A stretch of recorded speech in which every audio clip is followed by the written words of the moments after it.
할렐루야. 아멘. 오늘 저는 여러분과 더불어서 온전한 신뢰 혹은 온전한 의뢰, 그런 뜻이 되겠는데, 온전한 신뢰라는 그런 제목으로 우리가 하나님을 신뢰하되 온전히 신뢰하는 것이 왜 그렇게 중요한지 함께 살펴보면서 은혜를 나누고자 합니다.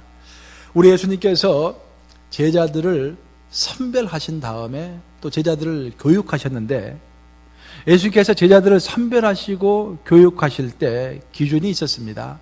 몇 가지 기준들이 있었는데, 성경에 나오는 그런 기준들을 쭉 합쳐보면 크게 두 가지 기준을 가지시고 하나님은 그들을 선발하시고 훈련하셨습니다. 첫 번째 예수님의 기준은 total sacrifice, 온전한 희생입니다. 따라서 해보시기 바랍니다. 온전한 희생. 예수님은 제자들을 부르실 때 나를 따라오너라 라고 말씀하셨습니다. 그랬을 때 베드로와 그 형제 안드레는 가감 없이 자신들이 가지고 있던 생계 수단이었던 그물을 버려두고 즉시 예수님을 쫓았다고 성경은 증언합니다. 그만큼 망설임이 없었다라는 말입니다. 이처럼 예수님과 함께 생활하면서 예수님으로부터 배웠던 12 제자들은 모두 이런 완전한 희생적인 면에서 손색이 없었습니다. 반면에 성경을 읽어보면 부자 청년이라든지 니고데모, 그리고 한때 예수님을 따르고자 했던 서기관 등 예수님을 따르고자는 했지만 온전한 희생이 부담스러워서 망설였던 제자들의 모습이 나오고 있습니다. 심지어 어떤 제자는 예수님을 따르겠다고 공개적으로 선포하고 난 이후에도 온전한 희생이 부담스러워서 자신의 부친을 장사하도록 시간을 달라고 핑계를 대는 그러한 장면이 또한 나오고 있는 것입니다. 어찌됐든지 최소한 예수님을 따르는 12 제자들에게 있어서 첫 번째 조건인 total sacrifice, 온전한 희생을 드리는 것은 큰 문제가 없었고 통과한 영역이었습니다. 하지만 우리 예수님은 예수님의 제자가 되기 위해서 total sacrifice 외에 또 한 가지 기준을 제시하셨는데, 그것은 total dependency, 즉 온전한 의뢰 혹은 온전한 신뢰인 것입니다.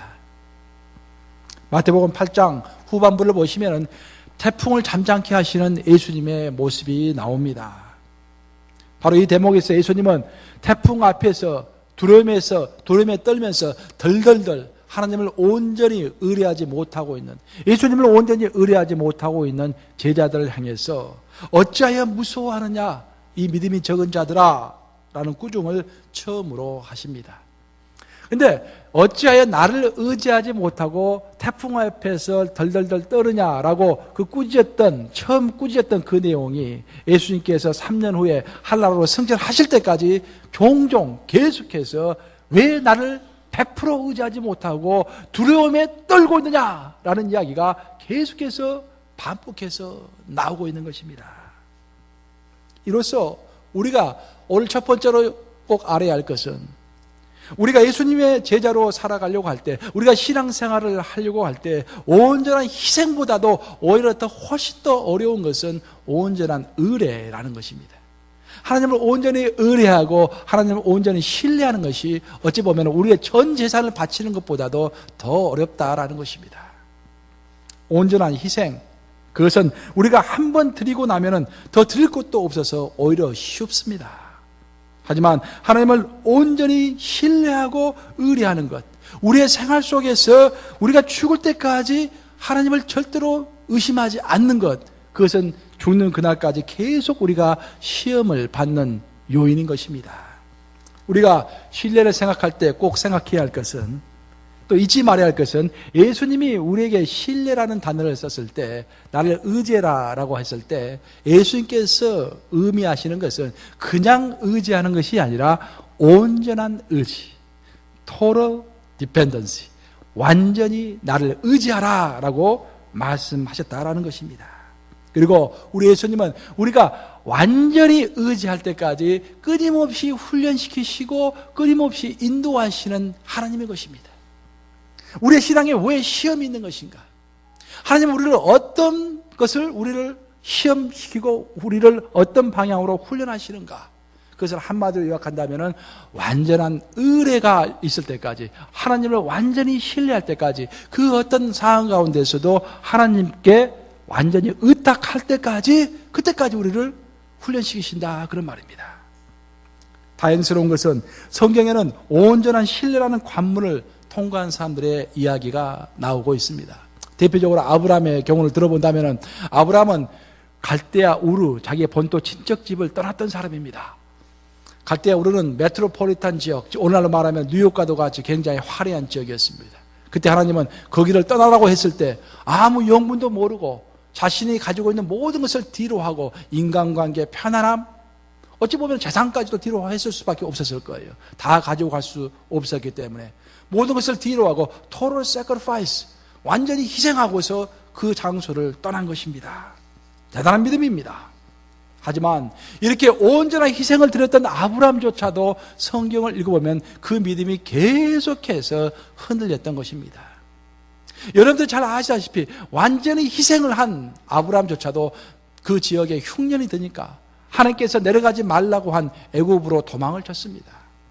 그리고 하나님께서 분명히 내가 너에게 자식을 주겠다라고 말씀하셨는데 그 말씀을 믿지 못하고 완전히 신뢰하지 못하고 요종인 하가를 통해서 이스마엘을 낳는 것을 우리는 너무도 잘 알고 있습니다.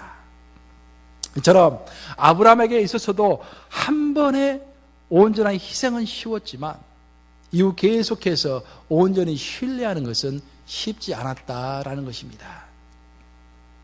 하지만 아브라함의 인생에서 가장 큰 전환점이 하나 있었는데 그 전환점은 모리아산에서 자신의 가장 귀한 아들을 바치는 사건이었습니다. 이때는 어찌된 영문인지 아브라함이 이번만큼은 하나님의 말씀을 신뢰하고 마음에 작정을 하고서 이삭이 죽으면 하나님께서 다시 살리실 것이다 라고 믿고서 완전히 하나님의 명령을 따르기로 작정하고 나선 것입니다. 그리고 그 거대한 시험을, 정말 엄청난 시험을, 아들을 바치는 그 엄청난 시험을 통과했을 때 성경에는 그 다음부터는 아브라함의 믿음이 흔들렸다는 이야기가 나오지 않고 있는 것입니다. 그것이 참 저에게 위로가 돼요. 아브라함이 그걸 함에도 불구하고 죽을 때까지 계속 믿음이 흔들렸다라고 하면 우리가 낭망이 될 텐데 그 아주 거대한 결정적인 한 번의 시험을 통과하고 나자 그 다음부터는 믿음이 흔들렸다라는 말이 성경에 나오지 않고 있는 것입니다. 이처럼 하나님을 항상 온전히 신뢰하고 의뢰하는 것은 쉽지 않은 도전이지만 오히려 우리의 인생 가운데서 아주 큰 도전, 어마어마한 시험과 어려움을 통과할 때 그것이 계기가 되어가지고 하나님을 향해서 흔들리지 않는 신뢰를 우리는 가지게 되는 것입니다. 그래서 성경은 우리가 어려움을 당할 때 오히려 기뻐하라고 했습니다. 오히려 큰 고난을 당할 때 기뻐하라고 했습니다. 왜냐하면 그 시련은 우리로 하여금 인내를 낳고 그 인내 때문에 우리의 캐릭터, 우리의 인격이 깊어지고 넓어지고 진실해지는 것이며 우리의 그 진실한 캐릭터가 결국 하나님 앞에 설 수 있는 하나의 떳떳하게 설 수 있는 하나의 증거가 되기 때문에 즉 하늘의 소망을 가질 수 있는 근거가 되기 때문에 오히려 우리에게 고난이 올 때 기뻐하라고 말하고 있는 것입니다. 오늘 본문의 저자인 다윗은 하나님과 밀접하게 동행하면서 살았지만 사람이지만 아울러 그 다윗의 인생을 한번 살펴보면은 굉장히 많은 시련과 고난과 시험을 경험했던 사람이었습니다. 다윗의 삶을 자세하게 살펴보면은 그는 선택받은 이스라엘 민족을 한 민족을 이끌기에는 너무나도 인간적이었습니다. 그리고 너무나도 평범했습니다. 양을 치는 목동이었던 그는 분노한 사람이었고 싸웠던 사람이었고 죄를 지었던 사람이었고 빗나갔던 사람이었고 쫓고 쫓기는 평생을 살았던 사람입니다. 다윗이 그렇게 위대한 사람은 아닙니다, 여러분들. 그래서 성인 군자 같은 사람도 아닙니다. 분노했던 사람이고 싸웠던 사람입니다. 그리고 밧세바를 범했던 죄를 범했던 사람입니다. 또 빗나갔던 사람입니다. 그렇게 썩 우리가 생각하는 그런 성인 군자의 모습이 아닙니다. 하지만 한 가지 그가 그토록 평범한 육체를 가지고서도 하나님으로부터 쓰임을 받는 아주 비범한 인생을 살 수 있었던 비결 딱 한 가지는 다른 것이 아니라 오직 하나님께만 집중하여서 신뢰할 수 있는 그런 태도가 있었기 때문에 하나님께서 그를 높이 사용하셨던 것입니다. 다윗은 오늘의 본문에서 고백하기를 내가 주를 의뢰하고 적군을 향해 달리며 내 하나님을 의지하고 담을 뛰어넘나이다 라고 했습니다. 장수가 앞장서 가지고 적군을 향해서 나아갈 때, 또 성을 무너뜨리기 위해서 사다리를 놓고 그 성 위로 올라갈 때 가장 표적이 될 것입니다. 누구든지 제일 앞장서서 오는 사람은 활을 당긴다든지 또 창을 던져서 그 사람을 죽이려고 할 것입니다. 하지만 다윗은 전쟁을 할 때 고백하기를 자기가 최전선에서 제일 앞장서서 나아갔다고 이야기를 했습니다. 그리고 그렇게 자기의 목숨이 오가는 상황 가운데서도 다윗은 자신의 운명을 온전히 하나님께 맡기고 의뢰하면서 목숨이 오가는 그 순간에서조차도 하나님을 집중하며 신뢰했다고 말하고 있는 것입니다. 우리는 정말 평온할 때는 집중하기가 쉽습니다. 그렇죠? 평온할 때는 집중하기가 쉬워요. 또 평온할 때는 하나님을 의뢰하기도 쉽습니다. 깊게 말씀 묵상하면서 쉽게 의뢰를 할 수가 있습니다. 하지만 내 목숨이 오가는 상황, 내 비즈니스가 오가는 상황, 내 자식의 목숨이 오가는 상황에서는, 또 내 남편의 목숨이 오가는 상황에서는 하나님을 온전히 의뢰하기가 쉽지가 않은 것입니다. 다윗이 왜 위대하겠습니까, 여러분? 그 평범했던 다윗이, 화내고 시기하고 싸우고 했던 그 다윗이 왜 하나님의 신뢰를 받았겠습니까? 그것은 자신의 목숨이 오가는 상황에서도, 모든 사람의 표적이 되어서 언제라도 죽을 수 있는 그 상황에서도, 최선봉에 서가지고 적군에 뛰어들 때도 오직 하나님을 의뢰하면서 내 목숨이 하나님께 있다라고 진실로 고백하면서 목숨이 오가는 상황에서도 하나님을 의뢰하는 것을 잊지 않았기 때문에 하나님은 그를 높이신 것입니다. 놀랍게도 이렇게 시련과 도전 가운데서 하나님을 온전히 신뢰하고 의뢰했을 때 하나님은 다윗을 완전하게 하셨다고 이 32절에서는 말하고 있습니다. 또한 그를 가르쳐서 훈련시켰다고 말하고 있고 그를 높은 곳에 세웠다고 말하고 있는 것입니다.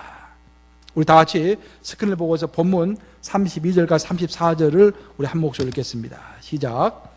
이 하나님이 힘으로 내게 띠띠우시며 내 길을 완전하게 하시며 나의 발을 암사슴 발 같게 하시며 나를 나의 높은 곳에 세우시며 내 손을 가르쳐 싸우게 하시니 내 팔이 놋활을 당기도다. 우리가 의뢰할 때 하나님 우리를 완전하게 하시고 우리를 높은 곳에 세우시며 우리에게 가르쳐 주신다라는 거예요. 마지막에 가르쳐 주신다라는 것이 참 중요합니다. 무엇을 가르쳐 주시는가? 우리가 약한 우리가 강할 수 있도록 가르쳐 주신다라는 것입니다. 가르쳐 주신다라는 단어의 언어적 의미는 단련시키시고 훈련시키신다라는 것입니다. 무슨 지식을 가르친다는 것이 아니라 우리를 단련시키시고 우리를 훈련시키셔서 프랙티컬하게 뭔가를 이룰 수 있는 힘을 주신다라는 것입니다. 목동에 불과했던 다윗이지만 하나님을 온전히 신뢰하고 의뢰했을 때 하나님은 계속 그를 단련시키시고 훈련시키시고 계속 인도하셔가지고 이제는 놋활이라고 했는데, 놋활은 뭡니까? 활은 보통 나무로 만들죠? 근데 놋활은 놋으로 활을 만든 거예요. 얼마나 강하겠어요? 그것을 당기려면 어마어마한 힘이 있어야겠죠. 근데 놋활을 당길 수 있을 만큼의 힘을 다윗에게 주셨다라는 것입니다. 그 평범한 다윗에게 이처럼 고난은 우리에게 하나님을 온전히 의뢰하게 하는 기회가 되고, 우리가 하나님을 온전히 의뢰할 때 하나님은 우리의 인생에서 놋활까지도 감당할 수 있는 능력을 주시는 것입니다. 그래서 온전한 신뢰는 하나님의 능력을 끌어오고 인생의 승리를 보장하는 신비한 방법이라고 할 수가 있겠습니다. 우리가 어떻게 승리할 수 있을 것인가? 그것은 다른 것이 아니라 순간순간 그 어떤 어려운 가운데서도 순간순간 쉬우나 어려우나 낮이나 밤이나 밥 먹을 때나 일할 때나 온전히 의뢰하면서 밥을 먹고 온전히 의뢰하면서 잠을 자고 온전히 의뢰하면서 비즈니스를 할 때 그때 승리가 나온다는 것이 오늘의 본문 내용인 것입니다. 이런 이야기가 있습니다. 한 농부가 올리브 나무를 심었다고 합니다. 그리고 그는 기독인이었기 때문에 기도를 했습니다. 주여, 연약한 뿌리가 잘 자랄 수 있도록 비가 필요하니 비를 내려주시옵소서.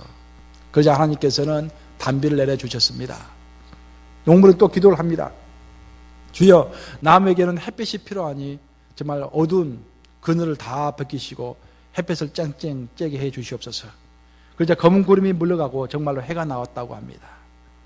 그런데 이렇게 비와 햇빛이 풍성하게 주어지면서 잘 자라던 것 같은 올리브 나무가 어느 날 갑자기 다 죽고 말았습니다. 이에 너무 실망이 된 농부는 자기가 다니는 교회에 있는 아주 신실한 다른 농부를 찾아가서 물었습니다. 그리고 상담을 했습니다. 자기가 이런 일이 있었다고. 그러자 그 신실한 농부가 이렇게 답변을 하더랍니다. 나도 작은 올리브 한 그루를 심어 키우고 있습니다. 그런데 내 나무는 별 문제 없이 지금까지 잘 자라고 있어요. 그러자 그 하소연했던 농부가 어떤 특별한 비결이 있느냐고 물어보았습니다. 그러자 그 신실한 농부가 이렇게 답변하더랍니다. 나는 나무를 하나님께 맡깁니다. 하나님은 나보다도 나무가 필요로 하는 것을 훨씬 더 잘 아시기 때문에 나는 그저 하나님께 맡깁니다. 그리고 이렇게 기도합니다. 주여, 이 나무가 필요로 하는 것을 주시옵소서. 강풍이든 햇볕이든 비바람이든 비든 주께서 때를 따라서 주시옵소서. 주께서 나무를 만드셨으니 주께서 가장 잘 아시나이다. 제가 초등학교에 들어가기 전에 있었던 일 중에서 지금도 기억나는 것이 뭐냐면, 지금도 그 기억을 하면 참 우리 부모님이 감사해요. 뭐냐면은 제가 뭐 한 5살이나 됐겠죠. 7살 때 학교를 갔으니까 45살 뭐 그렇게 됐겠죠. 그때 어머니 아버님이 시간이 나시면은 딱 양쪽에 앉으셔가지고 한글을 되게 가르쳐 주셨어요. 한글을. 지금도 그것이 기억이 나요. 한글을 가르쳐 주셨는데 저 어린 손이니까 한글을 잘 따라서 쓰지 못하잖아요. 그러면 어머니가 됐든지 아버님이 됐든지 내 손을 딱 잡아주시고 대신 그 한글을 써주시는 거예요. 그때 제가 해야 할 일은 내 손에 힘을 빼는 거예요. 내가 손에 힘을 쥐고 내 마음대로 하려면 글씨가 써지질 않아요. 내가 손에 힘을 딱 빼고 있으면 저희 아버님이 내 손을 딱 잡으시고 한글을 딱 써주시는 거예요. 그러면 신기하게도 정말로 원하는 글자가 딱 써지는 것을 경험하곤 했던 것입니다. 지금도 그 경험이 나요. 바로 이것이 온전한 의뢰인 것입니다. 우리의 힘을 빼야 돼요. 우리의 생각의 힘을 빼야 합니다. 우리의 육체적인 힘도 빼야 되고 내 판단을 빼고 온전히 하나님을 의뢰할 때 하나님께서 우리의 인생을 가장 잘 아시니까. 왜냐하면 하나님께서 내 인생을 만드셨고 내 존재를 지으셨고 지금도 관여하셔서 섭리 가운데 인도하고 계시기 때문에 가장 잘 아시는 분이 하나님 아니십니까? 그래서 그분이 내 인생을 쓰도록 내가 맡겨드리는 거예요. 내 손에 힘을 빼는 것입니다. 많은 사람들은 하나님이 정말로 내 곁에 있을까 생각합니다. 물론 목사님이 설교하시니까 그렇지 실제로 있을까? 내 인생에도 있을까? 내 인생에도 정말 하나님이 있을까? 그래서 하나님이 정말 나를 구해 주실까라고 의심하는 것입니다. 그래서 언젠가 이런 제가 간증을 정말 들은 적이 있어요. 39살 먹은 미혼 자매인데 그 미혼 자매가 그 하와이에 가면은 열방대학이라고 있습니다. 그 제자 훈련을 시키는 그런 기관인데 그 열방대학에 가서 공부를 하게 됐대요. 그 열방대학은 주말이 되면은 공부가 없고 자유시간을 준다고 그래요. 자유시간이 될 때마다 그 자매는 주로 하와이 바닷가에 가서 그 바닷가를 거닐면서 기도를 하곤 했습니다. 근데 바닷가에서 기도할 때마다 눈에 꼭 들어오는 것이 있어요. 그것은 뭐냐면은 아름다운 젊은 남녀들이 꼭 껴안고서 바다를 산책하고 하는 그런 것들이 자꾸 눈에 들어오는 것을 보게 되었던 것입니다. 그리고 이 모습을 볼 때마다 자매는 마음속 깊은 곳에 자신의 모습이 너무도 처량하게 생각되곤 했습니다. 그래서 하루는 하나님께 정말로 작정을 하고 깊은 한탄 가운데 기도했다고 합니다. 하나님, 이 땅에는 저렇게 사랑하는 사람들이 많은데 왜 저는 혼자 있어야 하나요? 하나님, 정말 저는 외로워요. 그러자 하나님이 정말 이렇게 답변하시더랍니다. 내 딸아, 사랑하는 사람들은 서로의 옆에 있지만 나는 바로 너 안에 있단다. 저는 이 간증을 듣고서 참 눈물이 났어요. 그 얼마나 39살 외로웠겠습니까? 그리고 모든 것을 뒤로 하고 하나님 따르겠다고 나섰는데 바닷가에 갔더니 다른 사람들은 다 인생을 즐기면서 서로 사랑하고 껴안고 그러는데 혼자서 있을 참 외로웠겠죠. 그때 하나님께서 딸아, 사랑하는 사람들은 서로 곁에 있지만 바로 나는 너 안에 있단다. 그 말을 듣고서 그 자매는 몇 시간이고 그곳에서 엉엉 울면서 하나님을 향한 사랑을 다짐했다라는 것입니다. 여러분도 혹시 하나님은 우리가 의지하기에 너무 멀리 있다고 생각해 본 적이 있습니까? 하지만 여러분들 꼭 잊지 말아야 할 것은 하나님은 바로 내 안에 있다라는 것입니다. 다윗은 바로 그것을 깨달았던 것입니다. 하나님 바로 내 안에 계시고 내 환경 자체를 섭리하셨고 지금 이 순간에도 나를 보호하신다는 것을 알았기 때문에 적군의 날아오는 화살과 창 앞에서도 뒤로 물러서지 않고 앞으로 갈 수 있었던 것입니다. 똑같습니다. 다윗에게 있어서는 활이었고 다윗에게 있어서는 창이었지만 우리에게 있어서는 무엇입니까? 그 활과 창이 무엇입니까? 우리에게 있어서는 도전이요, 우리에게 있어서는 어려움이요, 우리에게 있어서는 선택인 것입니다. 그런 것들이 우리를 압박하고 우리에게 다가오는 것입니다. 그럼에도 불구하고 우리가 앞으로 나아갈 수 있는 것은 하나님은 바로 어디 계시다? 내 안에 계시다. 내 안에 계시고 나를 인도하신다라는 것입니다. 이런 하나님을 정말 절대적으로 신뢰하시기 바랍니다. 여러분들이 우물 속에 들어가서 하늘을 보시면은요, 우물 속에서 볼 수 있을 만큼만 별이 보입니다. 하지만 우물을 떠나서 자유로운 곳에서 하늘을 바라보면은 우리는 셀 수 없이 무한한 별들을 보게 됩니다. 마찬가지로 우리는 우리의 시련과 고난이라는 우물 속에서만 갇혀가지고 하나님을 보면은 작은 하나님만 보이는 것입니다. 하지만 활활 다 털고서 정말 담대하게 온전히 하나님만 신뢰하고 의뢰하면서 고난에 맞설 때 우리는 살아계신 정말 크신 하나님을 보게 되는 것입니다. 근육은 쓸수록 더 발달하듯이 고난과 도전 가운데서도 하나님을 온전히 신뢰하고 의지하고 행동할 때 우리의 믿음의 한경역은 끊임없이 확장될 것입니다. 이처럼 어려운 시련과 고난 가운데서도 온전히 하나님을 의뢰하심으로 다윗이 체험했던 승리를 체험하시고 새로운 믿음의 경지를 맛보시는 여러분들 되시기를 우리 주님의 이름으로 축복합니다.